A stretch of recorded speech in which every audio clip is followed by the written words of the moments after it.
Bonsoir à toutes et à tous. Donc, merci d'être là pour cette rencontre avec Nathalie Cantane que nous avons le plaisir de recevoir. Nous avons déjà eu une première rencontre à la Villa Médicis. Et moi et Massimiliano Manganelli nous sommes entretenus avec Nathalie Cantane sur son écriture, disons en général, et sur son travail.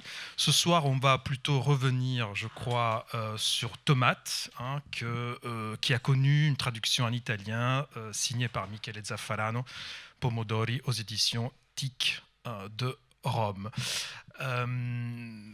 Je vais ce soir aussi redire vraiment très peu de mots sur Nathalie Cantane, qui ne doit pas être présentée. Je crois que son travail est désormais connu. C'est un travail qui a commencé dans les années 90, avec un livre paru chez Chêne, éditeur, et un deuxième livre qui commence sa collaboration avec POL, éditeur chez lequel elle a publié pendant presque une trentaine d'années. On va commencer donc par une petite lecture qui sera une lecture croisée. On va écouter donc Nathalie Cantane lire son texte et Michele Zaffarano lire la traduction italienne. On va ensuite s'entretenir, moi et Massimiliano Manganelli, avec Nathalie Cantane, notamment sur Tomate, mais pas que. Et puis, je crois, nous allons terminer avec une deuxième petite lecture. Donc, je laisse la parole à Nathalie, que je remercie à nouveau. Merci. Donc, il marche le... Oui. Donc, ce livre qui vient d'être traduit en italien, qui s'appelle Tomate en français, date d'une dizaine d'années. Il a été publié en 2010 et il part d'un fait divers qui s'est passé en France à cette époque-là. Et en fait, ce sont des jeunes gens qui vivaient en communauté et certains ont été accusés de vouloir saboter des lignes TGV. Donc, le livre part de ce fait divers. Et c'est un livre en fait à la fois autobiographique parce que j'ai un ami qui était ennuyé par cette affaire, embêté. Et puis c'est aussi un livre qui parle plus directement de la politique, de ce qu'est la politique, de ce qu'il y a derrière ce mot-là.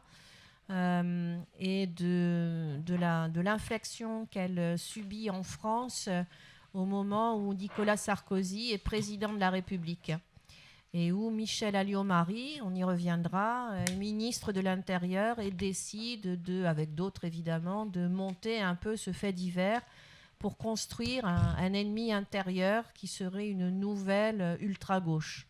En gros, c'est le contexte du livre. Donc on va commencer.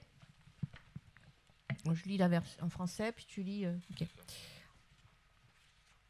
Penché sur mes plants de tomates, désherbant délicatement tout autour et sectionnant les feuilles basses pour ne garder que la tête, je me suis vue travaillant, se faisant comme à Tarnac, la culture de tomates dans une zone très limitée de mon jardin en étant l'une des plus visibles figures, un extrait ou un renvoi, car je sais par expérience être un cobaye assez bon et réagir de près, de loin, comme tout le monde, dans le milieu numériquement faible auquel j'appartiens.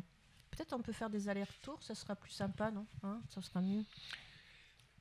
Piegata sulle mie piantine di pomodoro a ripulire delicatamente il terreno da tutte le erbacce in giro, a staccare le foglie basse per tenere solo la testa, mi è venuto da pensare che stavo lavorando proprio come lavorano a Tarnac. Riflettendoci bene, in effetti il fatto di coltivare pomodori in una zona decisamente circoscritta del mio giardino lo si può anche interpretare come una sua eloquentissima metafora di Tarnac, intendo, una specie di estratto di rimando. So per esperienza di essere una cavia abbastanza esemplare e reagisco più o meno come tutti quanti nell'ambiente numericamente ininfluente cui appartengo.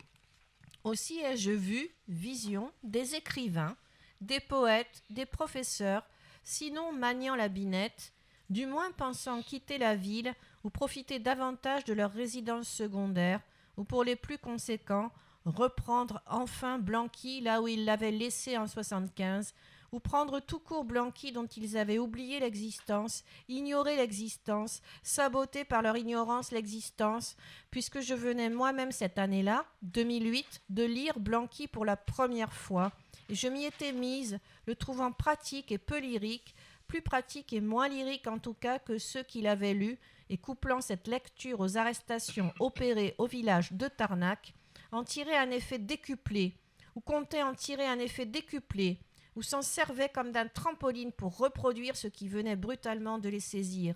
Non Tarnac, non Blanqui, mais le décuplement, l'effet que ça leur avait fait par le passé, ou qu'ils n'avaient jamais connu étant trop jeunes en 75, et que ça pouvait potentiellement leur refaire.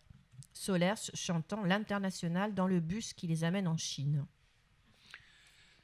Ho anche visto la visione, scrittori, poeti, professori che se proprio non maneggiavano la zappa, quantomeno un pensierino a mollare la città per andare a godersi un po' di più la seconda casa se lo facevano, e di questi alcuni più coerenti alla fine si riprendevano il loro Blanqui dove l'avevano lasciato nel 1975, o magari invece se lo prendevano in mano proprio per la prima volta, questo Blanqui di cui con la loro ignoranza avevano persino dimenticato, ignorato, sabotato l'esistenza, come avevo fatto del resto anche io, che Blanqui me lo ero letto per la prima volta solo quell'anno lì, il 2008, e mi ci ero proprio messa e lo avevo trovato pratico, poco lirico, in ogni caso sempre più pratico, meno lirico di quello che pensava chi lo aveva letto facendo il collegamento con gli arresti al villaggio di Tarnac, e ne aveva tratto un effetto decuplicato, oppure aveva contato sul fatto di riuscire a trarne un effetto decuplicato, oppure ancora lo aveva usato come trampolino per riuscire a riprodurre l'effetto da cui si sentiva brutalmente catturato, non tanto Tarnac, quindi non tanto Blanqui, piuttosto l'atto stesso del decuplicare, un effetto che probabilmente non aveva mai provato perché nel 1975 era troppo giovane, o che invece in passato aveva già provato e che quindi avrebbe potuto potenzialmente riprovare. Confronta Philippe Solers che canta l'Internazionale sul pullman diretto in Cina. Ce n'est pas parce que nous avons 45 ans, ou 55 ans, ou 65 ans, que nous ne voulons plus vivre une vie intense, ou que nous ne voulons plus écrire des textes intenses. Non è perché abbiamo 45 anni, perché ne abbiamo 55, perché ne abbiamo 65 che non abbiamo più intenzione di vivere intensamente la nostra vita, che non abbiamo più intenzione di scrivere dei testi che siano intensi. peut y avoir un deuxième extrait, peut-être, c'est bien, non? Oui, très bien. Dans les villes européennes. D'accord. Et donc, l'une des questions qui m'a poussée à... Enfin, d'ailleurs, que j'ai comprise en écrivant, au fur et à mesure, c'est que le cœur du texte était sur les problèmes de transmission. Alors, pas de train, hein, mais les problèmes de transmission entre une génération politisée, celle des années 60-70, pas seulement en France, mais je pense encore plus en Italie, ou au moins autant en Italie. Et nous, ma génération, voilà, celle qui était jeune dans les années 80, parce qu'il y a eu une forme de coupure et d'amnésie. Et ce livre revient là-dessus, essaye de comprendre pourquoi, pas de comprendre pourquoi d'ailleurs, parce que c'est pas un essai, hein, c'est de la littérature, mais simplement de constater la coupure. Alors, ça continue un peu plus loin comme ça. Les villes européennes refaites se reconnaissent à ce que rien ne doit clocher et que c'est justement ce rien ne cloche qui cloche. La couleur dominante est le beige. Les dallages des rues piétonnes sont beiges. Les bâtisses historiques décapées sont beiges. Les pots de fleurs sont beiges. Les fleurs sont beiges. On poursuit les crottes marron foncé au jet d'eau. Sauf qu'il n'y a pas de crottes à Copenhague ou Madrid centre-ville. C'est un secteur définitivement beige. Pas un papier par terre et pas un chat pour crotter. Le sol y est beige, ou de ce gris discret des villes d'avant qui tendaient obscurément au beige, si bien qu'on a fini par céder. Plus tard, on m'explique que la ville, Copenhague ou Madrid, est dirigée depuis 15 ans par une municipalité conservatrice, pincée d'anciens franquistes ou droite beige, convertie à l'option politique permanente qui fait l'identité de l'Europe, le pastel.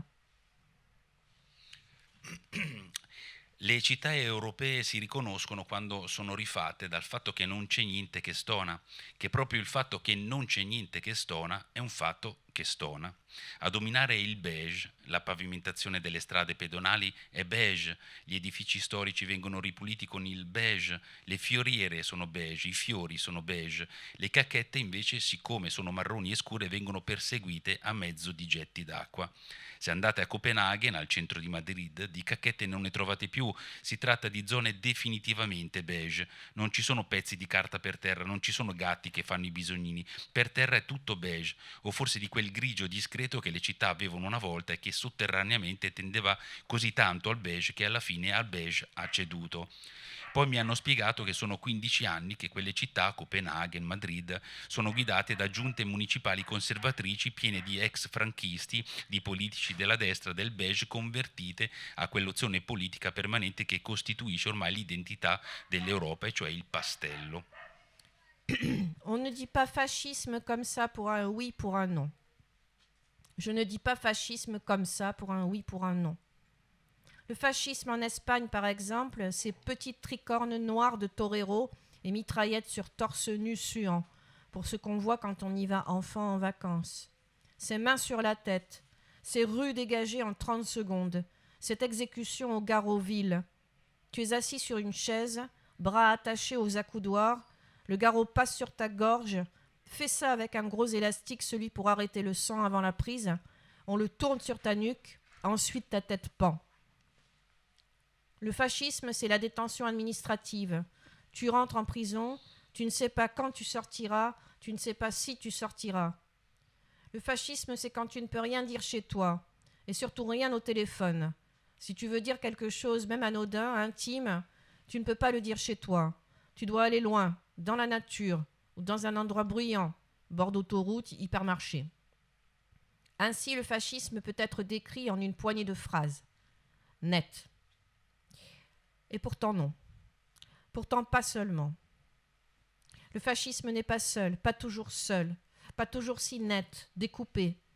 Le fascisme, c'est aussi la limo de Ben Ali à fond sur la route Sfax-Tunis, voiture dégagée vite fait sur le bas-côté, dans une campagne verdoyante où courent fillettes à nattes en chemin pour l'école.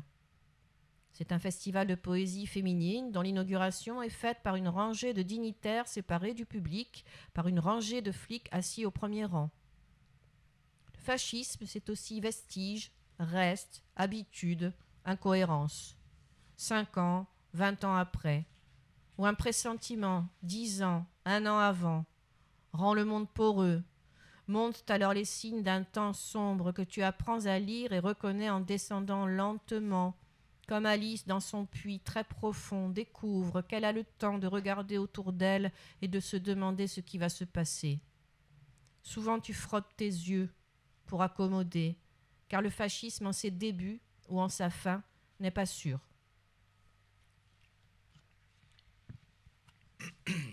Uno non dice fascismo così per niente, personalmente non dico fascismo così per niente. In Spagna, per esempio, fascismo vuol dire piccoli tricorni neri da torero, mitragliette sui torsi nudi sudati, quelli che si vedevano quando ci si andava in vacanza da piccoli, vuol dire mani sulla testa, strada sfollata in 30 secondi, esecuzioni capitali con la garrota, cioè quando ti mettono seduto su una sedia con le braccia attaccate ai braccioli, ti passano la garrota attorno alla gola, tu provaci con un grosso elastico tipo quello che usano per fermare il sangue quando ti fanno i prelievi, te la girano sulla nuca, poi ecco che ti penzola la testa. Fascismo vuol dire detenzione amministrativa, cioè entri in prigione ma non sai se ne esci, quando ne esci. Fascismo è quando a casa tua non puoi dire niente, soprattutto non puoi dire niente al telefono. Se vuoi dire qualcosa, anche una cosa che non è importante, anche una cosa privatissima, non la puoi dire a casa tua, ti devi allontanare, te ne devi andare in mezzo alla natura, in un posto rumoroso sul ciglio dell'autostrada, dentro un grosso supermercato. Così sembra quasi che il fascismo lo si possa descrivere con un giro di frasi, che sia una cosa nitida. E invece no, non solo. Non c'è mai il fascismo, soltanto il fascismo. Il fascismo non è sempre così nitido, ben definito. Il fascismo è anche la limousine di Ben Ali che sfreccia a tutta velocità da Sfax a Tunisi, facendo sgombrare in un batter d'occhio le altre macchine ai lati della strada, passando in mezzo a una campagna verdeggiante dove le bambine con le trecce stanno correndo per andare a scuola. Il fascismo è un festival di poesia al femminile inaugurato da una fila di dignitari separati dal pubblico, da una fila di poliziotti che si mettono seduti davanti. Il fascismo sono anche i resti, le reliquie, le abitudini, le incoerenze, 5 anni, 20 anni dopo, o magari un presentimento, 10 anni, un anno prima. Il fascismo rende il mondo poroso, vengono a galla i segni di un periodo cupo che impari a leggere e riconoscere mentre lentamente affondi, come quando Alice nel suo pozzo profondissimo scopre che ha il tempo di guardarsi attorno, di chiedersi che cosa stia succedendo. Ti stropicci gli occhi per mettere a fuoco perché il fascismo, quando sta iniziando, non è una cosa ben definita, ma anche quando sta finendo non è una cosa ben definita.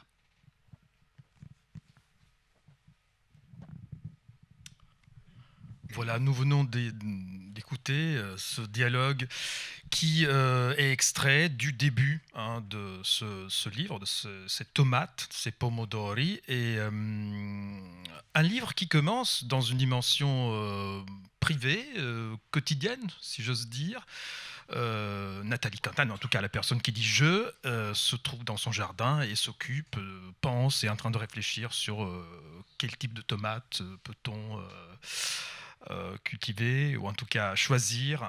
Et de là, l'activité de réflexion, l'activité de pensée va presque immédiatement dans le livre passer par une réflexion sur la couleur. Vous avez entendu ce beige qui revient. Et puis sur la situation de... Oui, qui est définie justement, qui renvoie à cette situation de fascisme par rapport aux affaires, enfin à l'affaire Tarnac, ce qu'on a connu comme l'affaire Tarnac, qui a duré une dizaine d'années, donc un groupe, notamment Julien Coupat et d'autres, qui sont accusés d'avoir saboté des lignes du TGV, et Julien Coupat et ce groupe sera acquitté, mais au bout d'un procès qui va durer en gros une dizaine d'années, si je ne me trompe. Voilà. 10 ans pile, à travers lesquels, évidemment, il y aura des prises de position, d'une part donc du président Sarkozy, qui est l'un des personnages qui revient au début de qui est nommé au début de ce livre, et qui est nommé aussi, j'ai vu dans une note, pour ce qu'il avait dit à propos de la princesse de Clèves. Justement, ce qui est très intéressant. Après, peut-être Nathalie Quintane va revenir sur ça. Donc, ma question est la suivante. Comment construire donc un livre comme ça, de réflexion politique, à partir d'une dimension privée qui donc regarde la dimension politique, mais revient aussi sur le privé et qui fait des allers-retours entre privé et public. Privé, oui, et dimension publique, pour le dire avec John Dewey. Tant que ça reste une affaire j'allais dire, de politique politicienne, de bulletins qu'on met dans l'urne, de nombre de députés, on a l'impression que ça, je parle pour moi, puisque je fais de la littérature, on a l'impression que ça ne nous touche pas au fond, que ça ne peut pas nous arriver, que ça ne peut pas nous toucher, surtout en Europe où les derniers gouvernements de ce type-là, je parle de l'Espagne, datent des années 70. Donc ça nous paraît loin maintenant. Et le livre s'ouvre par justement le fait que ça nous touche, un moment où ça me touche, où ça touche en tout cas mon entourage directement. La personne ou le jeu, JE, qui énonce des choses dans ce livre-là et dans les autres, c'est une personne moyenne. C'est moi, et moi je suis nous tous au fond, enfin un peu n'importe qui à un moment comprend qu'un ami à lui, parce qu'il a fait une photo comme ça pour blaguer au fond, qui n'était pas une photo très sérieuse, une photo d'une propriété qui appartient à un personnage de l'État, mais voilà, ça ne devait pas avoir plus de conséquences que ça. On a fait une garde à vue très longue. En fait, il y a ça aussi. Il y a la dimension du fait divers officiel, et puis il y a ce fait que ce fait divers, par l'intermédiaire d'un ami commun, vous voyez, nous touche directement. Et là, qu'est-ce qui se passe? On se rend compte que le fascisme, c'est pas simplement dans les livres d'histoire, c'est pas simplement marqué par une date d'entrée et une date de sortie, 1933 à 1945. C'est pas comme ça que ça marche. Ça commence avant et puis ça continue après. Sinon, il n'y aurait pas eu ce qui s'est passé dans les années 60 et 70, en Allemagne comme en Italie, comme un peu en France. Et le passage, par exemple, que j'ai lu, c'est ça, c'est dire les signes, il faut qu'on apprenne à les voir, à les décoder. Alors le livre ne donne pas un mode d'emploi du décodage des signes, c'est pas son travail, c'est juste ça, dire attention, ça ne commence pas, on n'est pas dans un livre d'histoire là, on est dans la vie. Donc si ça a commencé, ça a déjà commencé. Et il faut observer et être plus attentif, plus aigu par rapport à ça. Et évidemment, comme on est comme tout le monde, on préfère ne pas voir, on préfère ne pas sentir, on préfère être dans le déni, moi la première, enfin bon, comme le personnage de ce livre, la narratrice, je ne sais pas comment on peut appeler ça, bon. Et voilà. Donc, je ne sais plus quelle est ta question, comme d'habitude, mais bon, bref. Bon, en fait, vous voyez, c'est un livre qui, comme tout ce que je fais, passe par association de mots, hein, évidemment, hein, c'est la langue qui est en question, et association d'idées, comme ça circule. Ça a été écrit presque en une seule fois, hein, donc c'était un moment...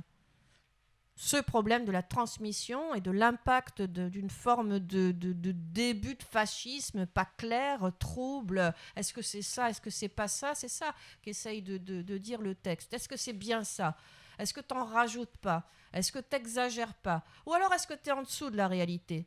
En fait, voilà, jusqu'à aujourd'hui, c'est toujours cette même question qui arrive, et c'est le fait d'écrire et d'essayer d'être le plus précis, même dans la vie quotidienne, d'observer ces micro-changements qui fait que j'apporte pas de réponse, en fait. C'est-à-dire que à la fin du livre, rien n'est dit. Hein. Je sais pas moi-même si ce fascisme-là, ce type nouveau de fascisme a avancé ou pas. Je n'en sais rien. Je suis pas essayiste, je suis pas chercheur, je ne sais pas. C'est juste une sorte de série d'alertes, plus ou moins. Bon, et encore, est-ce que c'est ça? De notation sensible. Bon. Et puis aussi, concernant la langue, en fait, hein,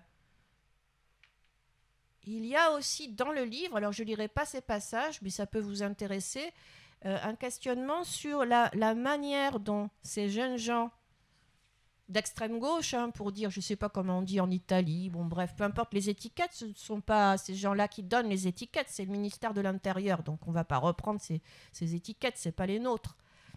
Mais comment ils écrivent ce qui leur arrive, comment ils écrivent le changement politique qu'ils désirent, comment ils décrivent, eux, la situation de la société.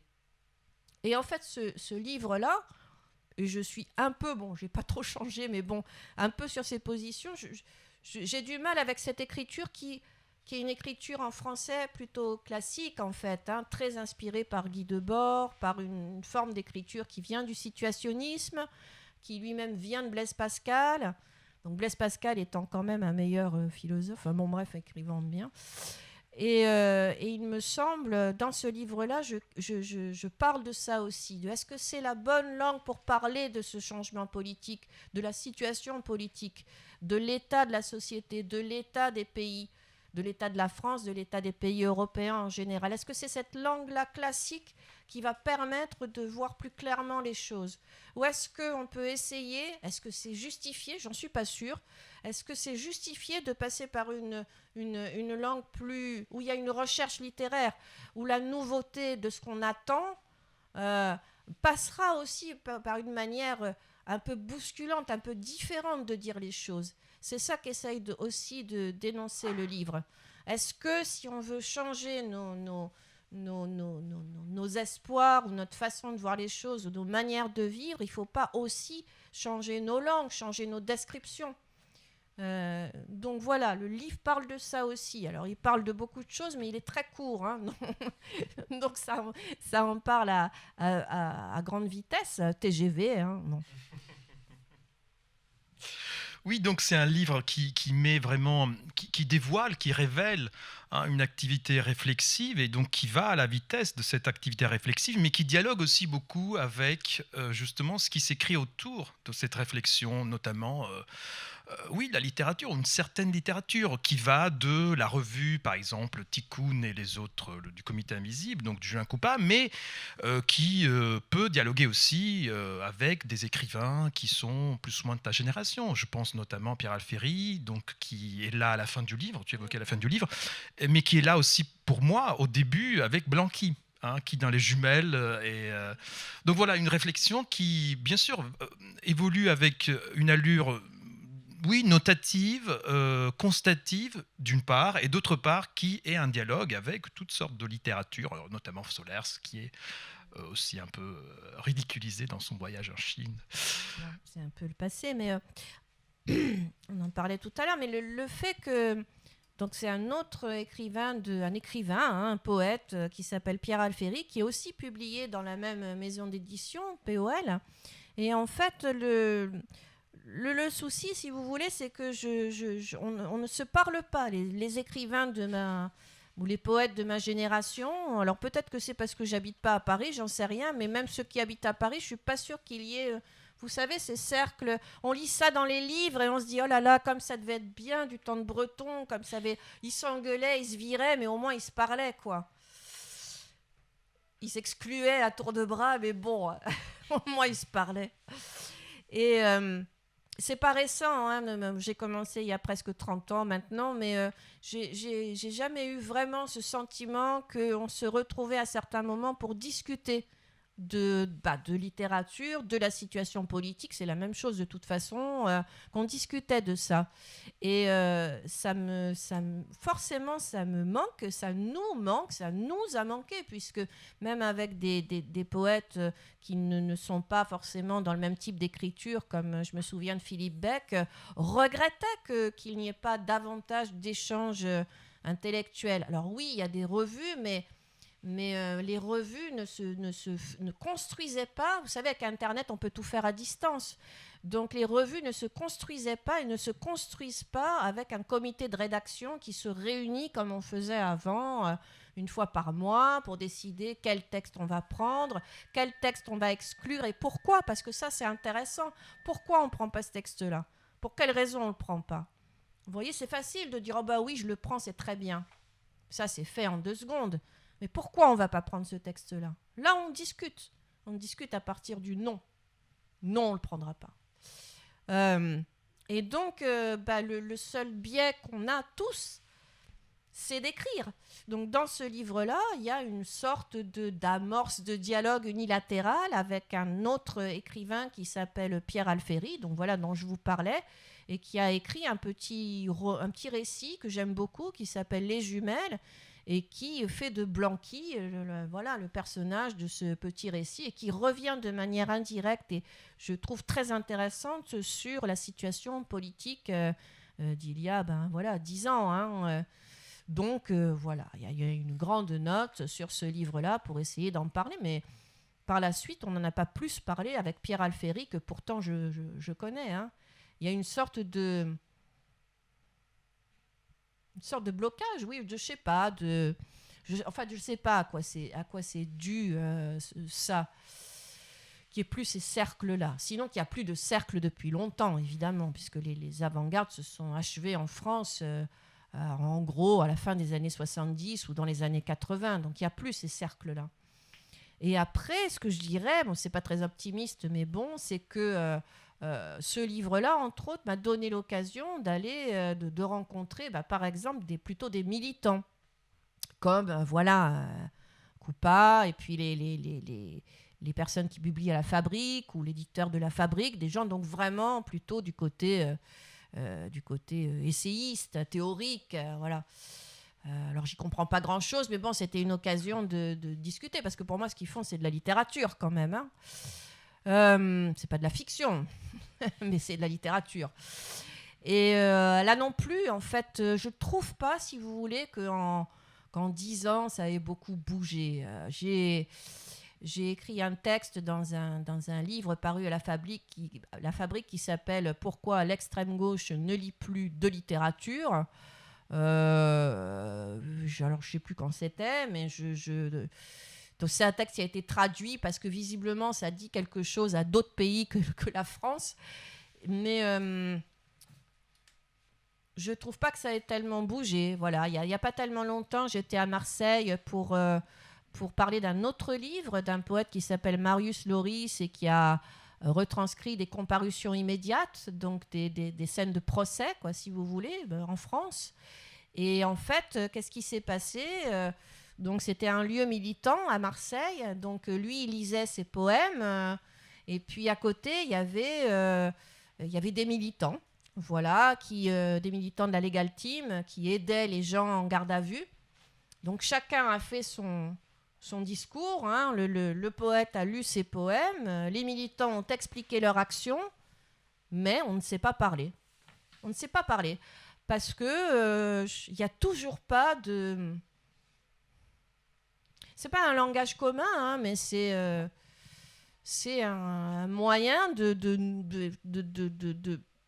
Enfin, j'aurais posé la question directement. Alors, ce bouquin, vous en pensez quoi ? C'est utile ? Ça sert à rien ? Dites quelque chose.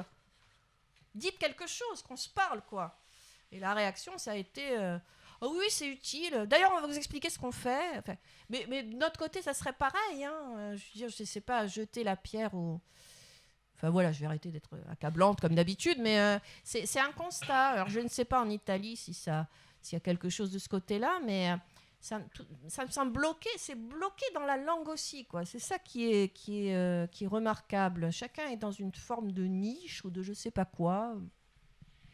On va découvrir peut-être davantage sur cette niche avec Massimiliano. Je lui donne la parole, mais avant, donc je vous rappelle cette édition de Pomodori, hein, la traduction de Michele Zaffarano aux éditions TIC, qui présente une petite préface inédite, hein, signée par Nathalie Cantane et donc traduite en italien, et qui présente aussi une sorte de chronologie à la fin, Piccola cronologia dell'affaire Tarnac, hein, signée par Michele Zaffarano, qui est une chronologie très intéressante dans la mesure où elle n'est pas forcément anodine, mais là à voir avec le texte que le lecteur devrait avoir déjà lu.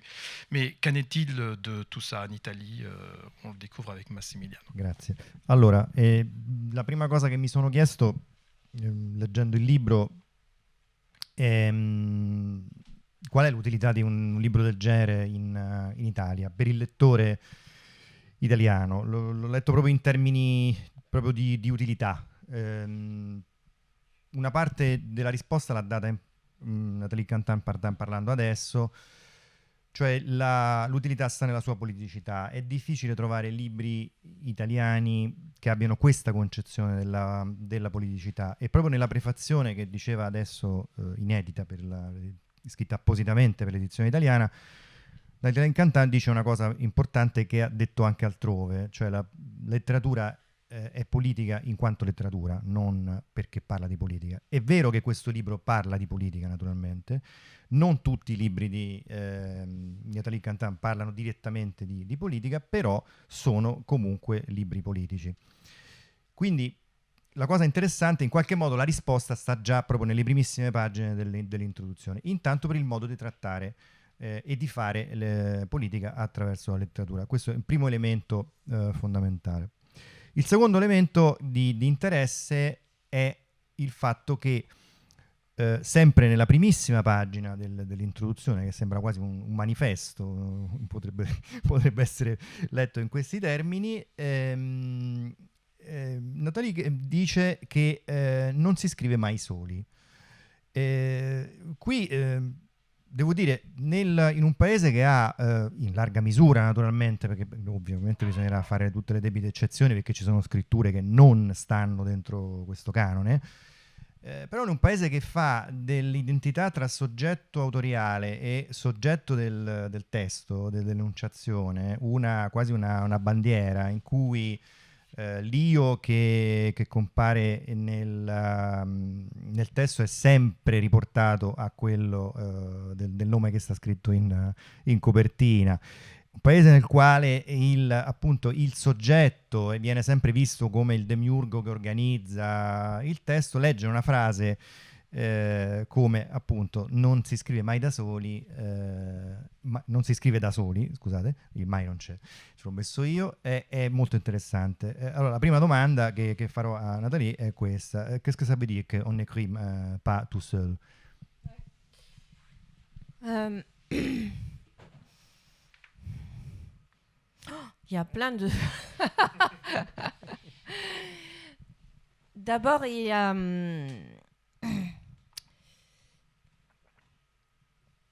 on n'écrit pas seul parce que je pense vous l'avez compris, on écrit très simplement dans un contexte et par rapport à un contexte. On n'écrit pas seul parce que en fait le texte est toujours adressé et c'est en grande partie ceux à qui le texte est adressé qui font le texte. Même avant de le lire, ce livre, il est adressé à ma génération, aux gens que je connais, à mes amis, à mes proches et aux jeunes gens, aux gens plus jeunes, voilà, aux trentenaires. Nous, on en est là. Si vous êtes dans la merde dans laquelle vous êtes, c'est en partie à cause de nous. Donc, c'est ça aussi, c'est cette adresse-là, c'est les personnes auxquelles je pense qui ont fait que le livre s'est écrit de cette manière-là. Et puis aussi, beaucoup plus platement, ce que je fais vient de la poésie depuis toujours, continue à s'inscrire dans la poésie, et les gens qui font de la poésie n'ont jamais écrit seuls. Les génies seuls, ça n'existe pas. Ça, c'est fabriqué pour la postérité, pour les éditeurs et pour l'université. Mais ce sont toujours des groupes qui parlent par l'intermédiaire de livres, qui se retrouvent ensemble. Et j'ai commencé à écrire parce qu'on était 3. Seul, je n'aurais jamais commencé. J'ai commencé à écrire parce qu'il y avait 2 autres poètes, Tarkos, Bérard, qui faisaient une revue et qui m'ont demandé quelque chose pour leur revue. Et après, on a commencé comme ça ensemble. Les poètes que vous connaissez peut-être, je ne sais pas, les poètes ne sont jamais très connus, mais que vous avez peut-être lu, comme je parlais tout à l'heure de Philippe Beck, cette génération-là, on était ensemble, les uns contre les autres ou avec les autres, mais jamais seuls. Pourquoi on a autant publié de livres, de textes, tous azimuts dans les années 90 ? Parce que l'autre faisait comme ça aussi. Il y avait une énergie commune. Donc voilà. Et après, il y a 8000 réponses. Il y a un poète qui dit ça très bien, qui est un poète américain qui s'appelle Jack Spicer, qui lui dit que c'est pas lui qui écrit, c'est les voix qui passent sans que ce soit lié à une quelconque inspiration, mais que ce sont des voix qui passent par lui et que lui ne fait que transmettre. Et je crois que c'est évidemment pourquoi je cite Spicer, parce que la question centrale de ce livre-là en particulier, mais après, jusqu'aujourd'hui, c'est celle-là. C'est qu'on est des transmetteurs. Et que quand il n'y a pas de transmission ou quand elle se fait mal, il faut le dire. Voilà. Alors, je vous pose en public la question d'il y a quelques heures. Le titre... mostra per favore perché se non si capisce l'altro, stand-up. Le titre stand-up renvoie alla stand-up comedy, o stand-up comedian, al comico in piedi, no? Che parla tipicamente americano. Et alors, on peut parler de stand-up literature? Alors... c'est pas le titre. Oui, c'est le titre. Je dis n'importe quoi. Il m'emmerde ce titre maintenant. Mais c'est le titre. Alors pourquoi ce petit livre là qui a été traduit, ce texte en italien, parle directement aussi d'un personnage que vous connaissez peut-être, qui s'appelle d'une personne qui a exactement mon âge, qui s'appelle Marine Le Pen. Bon, qui était au deuxième tour, qui a fait 40%, qui est la fille d'une figure historique de l'extrême droite française, Jean-Marie Le Pen, qui porte, alors lui, tous les signes de reconnaissance possibles de l'extrême droite française. Le parti a été fondé en partie par... le Front National a été fondé par un ancien de la Waffen-SS. Le Pen a torturé en Algérie où il a fait la guerre. Enfin, il y a vraiment, lui, comme on dit, il coche toutes les cases. C'est vraiment un marqueur de l'évolution de l'extrême droite en France et d'une forme de fascisme en France jusqu'à aujourd'hui. Et puis la transmission, alors dans l'extrême droite, elle se fait bien puisqu'il a passé le relais à sa fille, qui s'appelle Marine Le Pen. Et donc, bien avant Marine Le Pen, le père a bien compris qu'il fallait dédiaboliser, banaliser l'extrême droite en France si elle devait prendre les affaires en main, comme on dit, c'est-à-dire prendre le pouvoir par la voie démocratique, par les urnes. Et bien avant Marine Le Pen, moi je me souviens d'une affiche électorale de Jean-Marie Le Pen où il posait, évidemment sans son... Vous savez, il a un œil en moins, donc sans son bandeau.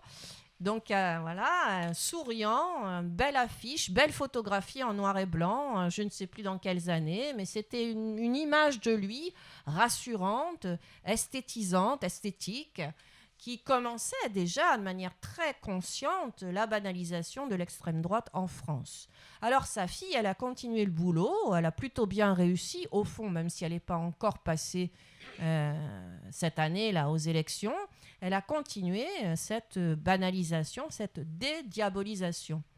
Donc le texte dont il est question, c'est l'arrivée de Marine Le Pen, qui s'est réellement passée dans la petite ville où j'habite depuis 25 ans, qui est une petite préfecture de 15-20 000 habitants. Et c'était juste avant les élections municipales, il y a déjà au moins, je ne sais plus, 10 ans, je ne me souviens plus. Et elle venait soutenir la candidate du Front National.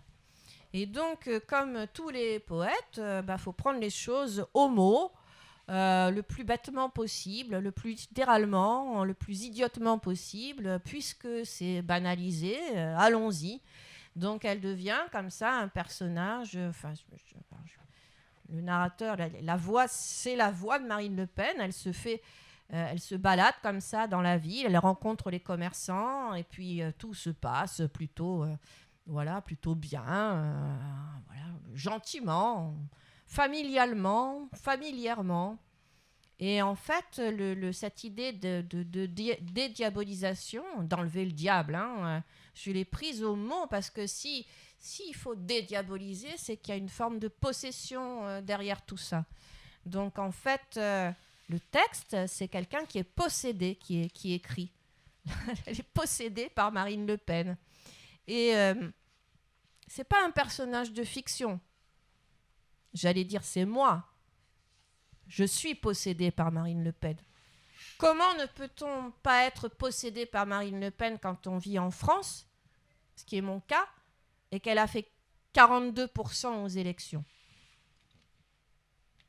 Je ne vais pas faire comme si ce n'était pas rentré d'une manière ou d'une autre. Comment faire quand Marine, comme on dit en France, elle a mon âge? Exactement mon âge. Je comprends bien par quoi elle est passée. La jeunesse mitterrandienne, les fêtes. On raconte qu'elle aime faire la fête. Je vois bien ça. Donc allons-y jusqu'au bout. La voix, c'est ça. C'est en partie celle de Le Pen qui passe par moi. Pourquoi je devrais être indemne de ça? Donc le texte joue ça jusqu'au bout, j'en sais rien, mais le plus loin possible. Et puis après, à la fin, il y a une chute, mais que je ne vous raconte pas. Voilà. Et ce texte, je l'ai écrit en fait juste avant qu'elle arrive. Elle devait arriver pour faire ça, soutenir la candidate. Et je tournais autour, en fait. Je me disais, mais qu'est-ce que je fais? J'attends d'avoir vu ce qu'elle fait, d'essayer de la voir. Parce qu'en fait, le texte le raconte. Elle était très protégée, évidemment. Et puis il y avait des gens un peu vénères, comme on dit en France, je sais pas comment on dit, un peu énervés, quoi. Ouais. Ouais. Et donc, et ce qui s'est passé, c'est que, je sais pas, 2 jours avant ou la veille, c'est venu. Ne me racontez pas ne me demande pas pourquoi, j'en sais rien. D'un coup, c'est venu. Je me suis dit, je vais pas attendre qu'elle... je vais pas faire un compte-rendu, je vais pas prendre des notes. Je vais imaginer juste avant par quoi ça passe, par quoi elle va passer. Et le texte est né comme ça. Enfin, voilà. Terza questione, che però è la più delicata, poi soprattutto per l'Italia, appunto qual è l'utilità di questo libro per il lettore italiano, per gli scrittori italiani, uno è qui accanto a me, è quello della forma. Poco fa Nathalie Cantana ha detto non è fiction, non è fiction, quindi non è narrazione fondamentalmente, o meglio è anche narrazione ma non è un romanzo, chiaramente. Quelli che scrive lei non sono definibili come romanzi, non sono probabilmente definibili come saggi, sono prosa. Ecco, la difficoltà di accettare questa parola prosa è veramente enorme in Italia, cioè il fatto che non si riconosca alla prosa pura e semplice, non narrativa, un suo statuto definito e indipendente rispetto al romanzo è molto evidente, cioè non si può definire la prosa se non a partire dal romanzo. Allora, on parle du problème de la forme du livre. Ce n'est pas fiction, c'est un essai. Dans Crenshaw, j'ai lu plusieurs fois le nom de Montaigne. Il y a un rapport. Comment on peut classer ce livre? Alors, nous sommes dans une librairie. Ah ben, ils savent pas. Excepté j'allais dire les très bons libraires comme ici. Enfin, j'ai retrouvé, j'avais écrit un texte qui s'appelle Jeanne d'Arc que j'ai retrouvé en histoire. Mais bon, c'est pas grave. Hein. C'est forcément, puisque il n'y a pas un genre précis. C'est pas du roman, c'est pas de la poésie vraiment non plus. C'est pas du théâtre, c'est pas bon. Alors attention, c'est pas que ce soit non genré, enfin qu'il n'y ait pas de genre du tout et que j'ai réussi par une forme de miracle ou de génie interne à dépasser tout ça et à faire quelque chose hors genre. On disait dans les années 90 objet non identifié, là, hein. Bon, ça j'y crois pas. Ouais, ça n'existe pas, ça. Objet littéraire non identifié, ça n'existe pas. La littérature, c'est depuis Homère, alors c'est bon, quoi. On sait ce que c'est, hein, quand même un peu. Au moins intuitivement. Et non, c'est que ça passe par les genres. Au contraire, ça passe presque, je crois, par tous les genres. Hein. Ça bouffe avec tous les râteliers, comme on dit en France. Donc, simplement, c'est... Comment dire, c'est... Je sais pas si c'est fluide, c'est heurté, hein, mais y a tous les genres se retrouvent dans ce, en particulier dans le Tomate, mais ni plus ni moins, et sans me comparer, évidemment, que ça passe dans Une saison en enfer de Rimbaud.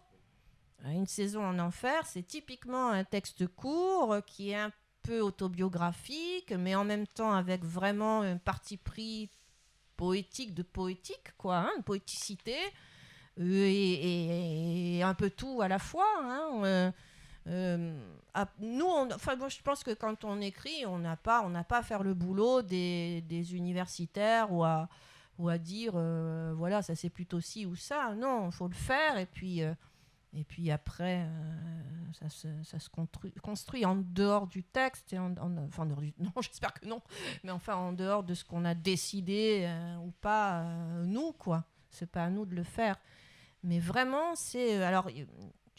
Vous citiez Montaigne.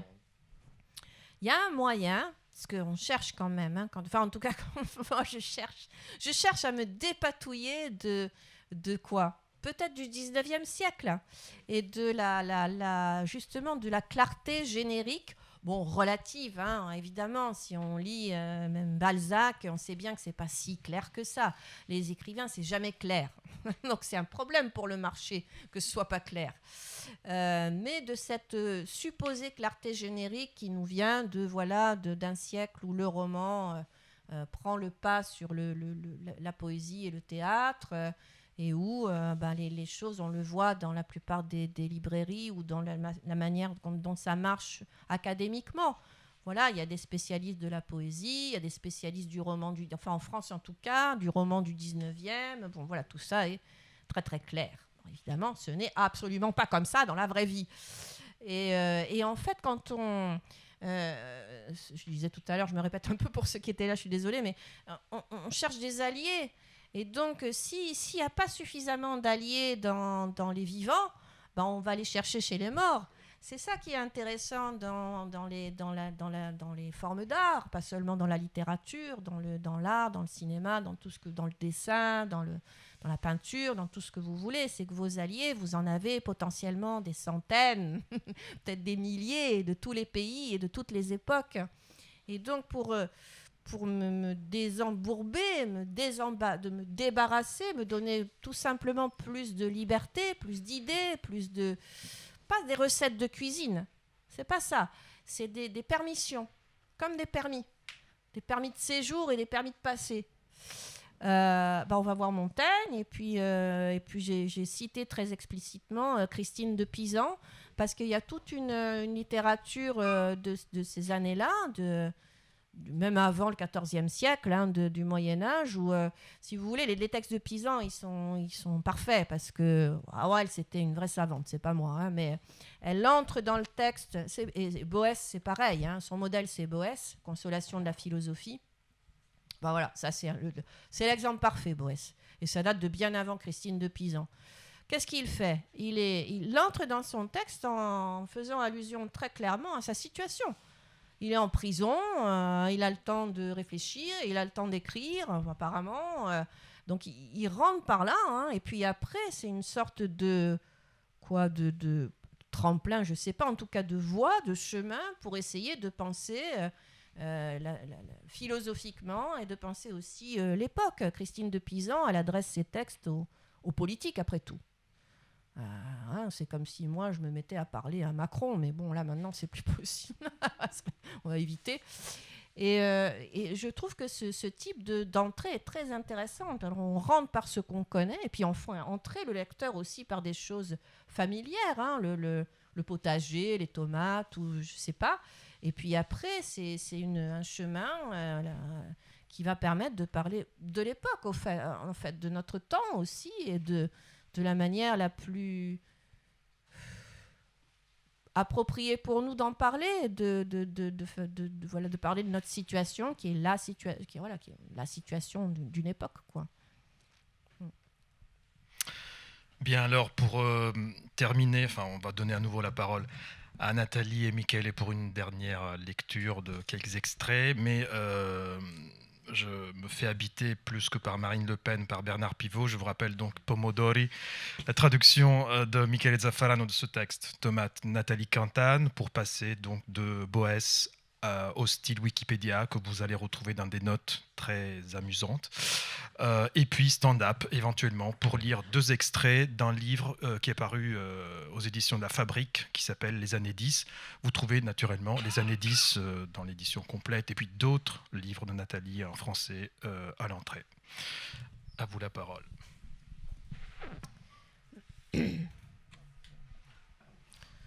Je revenais de thé, j'écoutais Europe 1. Michel Alliot-Marie parlant de son passage du ministère de l'Intérieur à la justice, de ce que la sécurité n'était pas seulement l'affaire de la police, mais de l'éducation nationale, des commerçants, des artisans, des familles, etc. Aussitôt, je mis un coup de patin sur le frein et d'œil dans le rétroviseur. Stavo tornando da T, ascoltavo Europe 1 c'era Michel Alliot-Marie che parlava del suo passaggio dal Ministero degli Interni a quello della Giustizia, del fatto che la sicurezza non era soltanto un problema della polizia, ma anche della pubblica istruzione, dei commercianti, degli artigiani, delle famiglie, eccetera, eccetera. Ho subito buttato un occhio allo specchietto e inchiodato la macchina. Si la sécurité est l'affaire de tous, cela signifie qu'en chemin, de T à D, je m'occupe aussi de sécurité. Je mets ma ceinture de sécurité, je respecte les règles de sécurité. Cela dans ma voiture. Parvenu à D, je continue. Je vérifie si le gaz est bien fermé après l'avoir fermé. Je ne marche pas sur le savon quand je suis dans la baignoire. Je tourne 2 fois la clé dans la serrure contre les cambrioleurs. Je m'aplatis sur le sol s'il y a de la fumée. Est-ce que Michel Alliot-Marie veut bien dire cela, que je suis aplati sur le sol, que je ne glisse pas dans ma baignoire, que je n'explose pas car il y a trop de gaz quand elle parle de sécurité?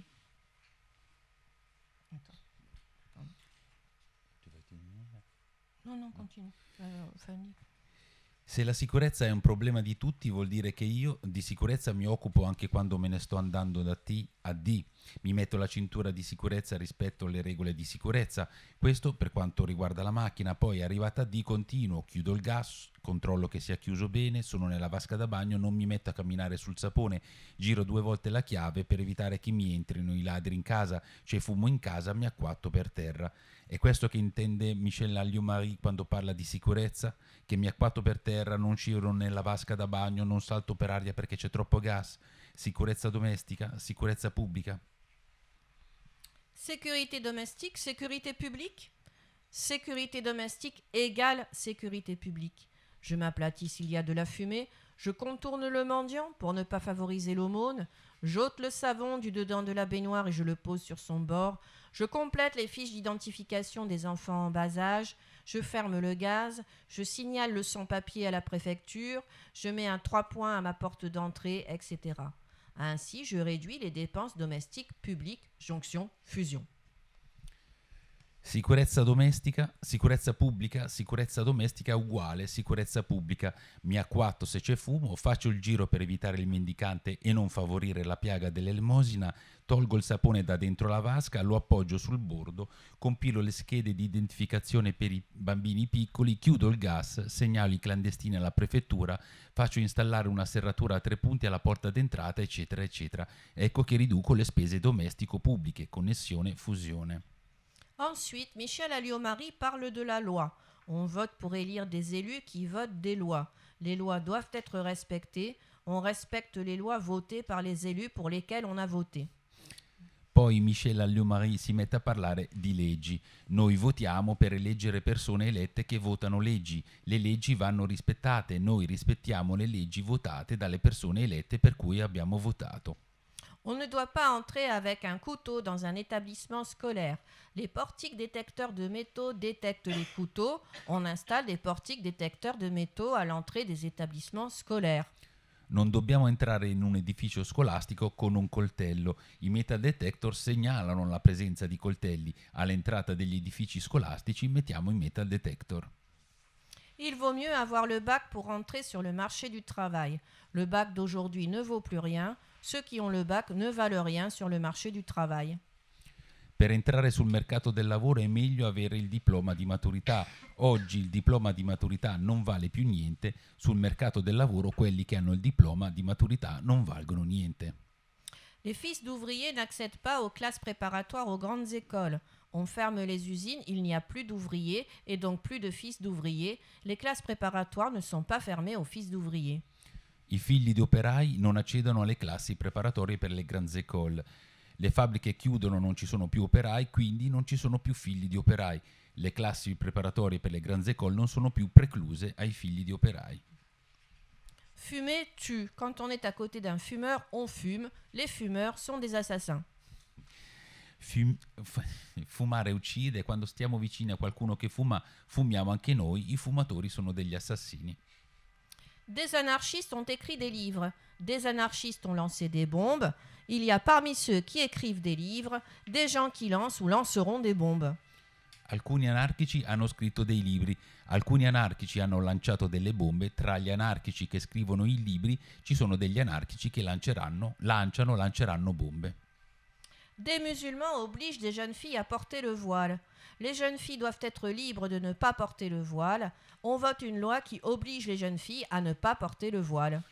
Alcuni musulmani obbligano alcune ragazzine a portare il velo. Le ragazzine devono essere libere di non portare il velo. Votiamo una legge che obbliga le ragazzine a non portare il velo.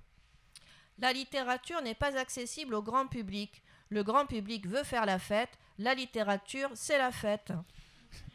La letteratura non è accessibile al grande pubblico, il grande pubblico vuole far festa, la letteratura diventa una festa. La nourriture qui ne fait pas grossir est chère. Il y a des pauvres, les pauvres sont gros. Il cibo che non fa ingrassare è caro, i poveri sono grassi. On va lire un autre extrait, mais les gens qui ont du pouvoir en France évoquent toujours le bon sens. C'est du bon sens. En fait, voilà, c'est syllogismes, ce sont comme des exercices de bon sens, mais comme si vous voyez, c'est un peu l'exercice de stand-up, quoi. C'est faut se mettre dans la langue du pouvoir pour pousser à bout la langue du pouvoir, quoi.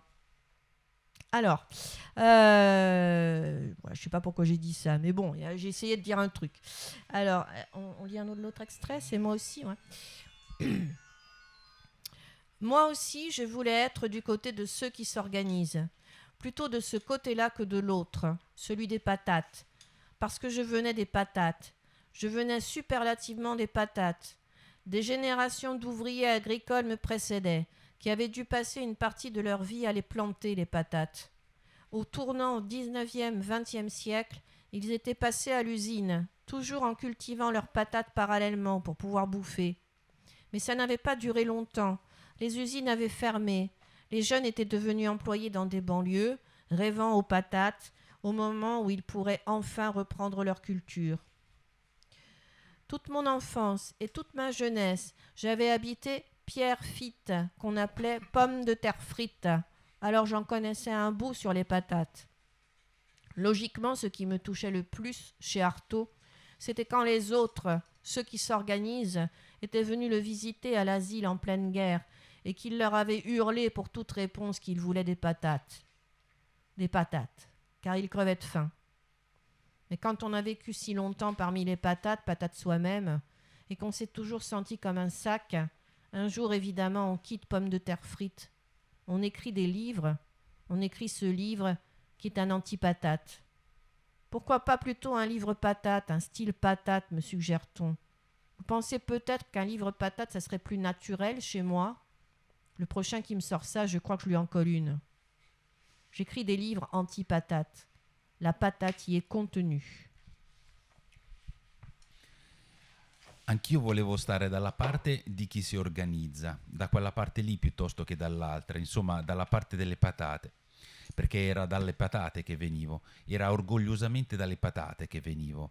A precedermi c'erano state generazioni di operai agricoli che le patate avevano passato interi anni della loro esistenza a piantarsele, poi tra 8 e 900 erano finiti in fabbrica, continuando però a coltivarsi in proprio tutte queste patate per avere qualcosa da mangiare. La cosa non era durata moltissimo perché le fabbriche avevano chiuso, quelli più giovani erano diventati impiegati, si erano messi a vivere nelle periferie, a sognarsi le patate, a sognarsi il momento in cui avrebbero finalmente potuto ricominciare a coltivarsele. Per tutta la mia infanzia e la mia gioventù io ho vissuto a Pierrefitte, che a quei tempi chiamavamo patatine fritte. In quel periodo di cose, sulle patate ne sapevo parecchie. Era naturale che quello che mi aveva colpito di più di Artaud era quando in piena guerra gli altri, cioè quelli che si organizzavano, erano andati a trovarlo in manicomio e lui gli aveva strillato dietro che voleva delle patate, perché in realtà stava crepando di fame. Quando una ha vissuto per così tanto tempo in mezzo alle patate, si è sempre sentita anche lei una patata, un sacco di patate. È chiaro che un bel giorno prende e se ne va via da patatine fritte. Si mette a scrivere dei libri, si mette a scrivere un libro come questo, che è un libro antipatata. magari dietro suggerimento di qualcuno le viene anche la tentazione di scrivere un libro patata con uno stile da patata, ma davvero pensate che a me verrebbe più naturale scrivere un libro patata? Il prossimo che mi tira ancora fuori questa storia lo piglio a schiaffi. Niente, io scrivo libri antipatate, cioè dei libri con la patata già dentro. En fait, c'est une réponse à... Parce qu'évidemment, on me reproche, enfin, je me souviens qu'une journaliste m'avait reproché de ne pas faire des livres plus accessibles. Pourquoi vous voulez toucher les gens, mais vous écrivez bizarrement, hein, enfin, bon. C'est quoi cette prétention? Je dirais rien de plus, quoi. Bien, merci à Nathalie Cantane, merci. Si les gens... Voilà.